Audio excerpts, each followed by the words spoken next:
Good morning friend, আপনারা কেমন আছেন? আশা করি ভালো আছেন। ওয়েলকাম টু মাই চ্যানেল সেতিকানা কিচেন ব্লগ।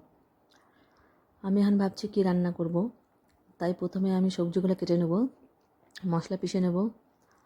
তারপরে অনেক সবজি আছে, কোনটা করব সেটাই আমি ভাবছি এখন বসে বসে। তো চলুন তাহলে রান্নাঘরে আমি যাই, রান্নাঘরে সবজি আমি বানাবো। চলে এসেছি আমি রান্নাঘরে। রান্নাঘরে এসে আজকে ভাবছি লাউ বানাবো,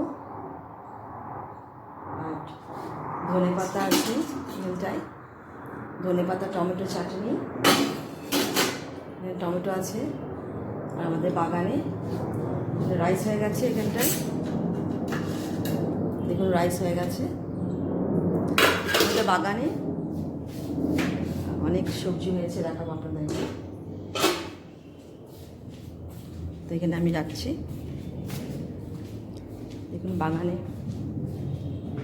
অনেক রকম সবজি এসছে, বাগান থেকে এসছে। এটা লাল শাক। এই শাকটা মানে খাওয়া যাবে না, কিন্তু এই ডাঁটাটা পোস্ত দিয়ে বেশ ভালো লাগবে। আর দেখুন কি সুন্দর ধনে পাতা হয়েছে, ধনে পাতা চাটনি খাওয়া যাবে। আর কি সুন্দর টমেটো, ছোটো ছোটো টমেটো, দেখুন ছোটো ছোটো টমেটো। আমি ভাবছিলাম একটা কুল, কিন্তু কুল না, টমেটো। আর এখানে দেখুন ক্যাপসিকাম আর টমেটো অনেকগুলো হয়েছে বাগানে। আর ওলও হয়েছে, তো ওলই বলে। তো আজকে আমি তাড়াতাড়ি রান্না করে ফেলেছি। আর এখান থেকে বাগান দেখা যাচ্ছে, দেখুন জানলার সাইডে। আমি এসে দাঁড়িয়ে আছি, বাগান আছে।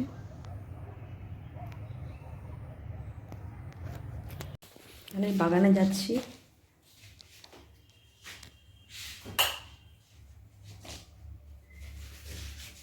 দেখি বাগানে অনেক কিছু হয়েছে, অনেকটা আবার খারাপ হয়ে গেছে। প্রচণ্ড রোদ, দেখেছেন কি রোদ। জবা ফুলটাকে একটা জবা হয়েছে।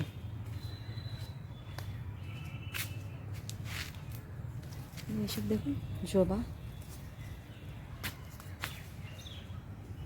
আর কোথায় জবা? এই উপরে জবা। বাবা, পারাই যাচ্ছে না, হচ্ছে না, থাক। এই সাইডে দেখুন অনেক কিছু হয়েছে।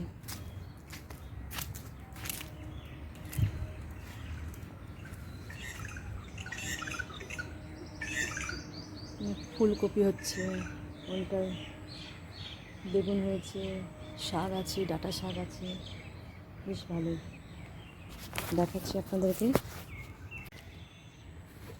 ধনে পাতা একদম খারাপ হয়ে গেছে, বড় বড় হয়ে গেছে। আর এই পাতাটা তো একেবারেই খাওয়া যাবে, অনেক বড় বড় হয়ে গেছে।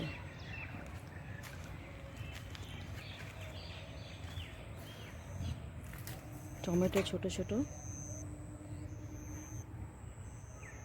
শাকগুলো একদম খারাপ হয়ে গেছে, লাল শাক। ক্যাপসিকাম দেখুন, ক্যাপসিকাম।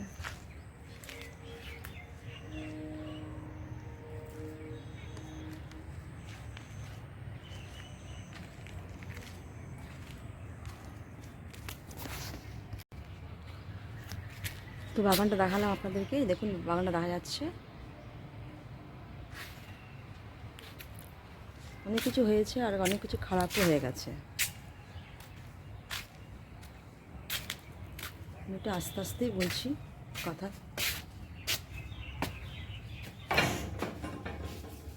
চলে এলাম ঘরে। আমি আস্তে আস্তে করে কথা বলছি, কেননা আমাদের মানে এই বাংলোতে অনেক লোক থাকে, যেমন গার্ডরা থাকে, স্টাফরা থাকে। সেই আমি অত জোরে জোরে বলি না। আর জোরে জোরে বললে একটু মানে শোনা যাবে ভালো, আর ইয়ে করতে পারবো, কিন্তু আমি বলি না। তখন ভাববে যে একা একা বক বক কী করছে, ভাববে। সেই জন্য আমি আস্তে আস্তেই যখন দেখি তো ওরা একটু নাই তখন আমি আস্তে আস্তে কথা বলি। নতুন নতুন ব্লগ করছি, সেই জন্যই আমি আস্তে আস্তে বলছি আর জোরে একটু নর্মালি কথা বলি। তো আশা করি আপনাদের ভালো লাগবে আমার ব্লগটা। যদি ভালো লাগে তাহলে অবশ্যই সাবস্ক্রাইব করবেন।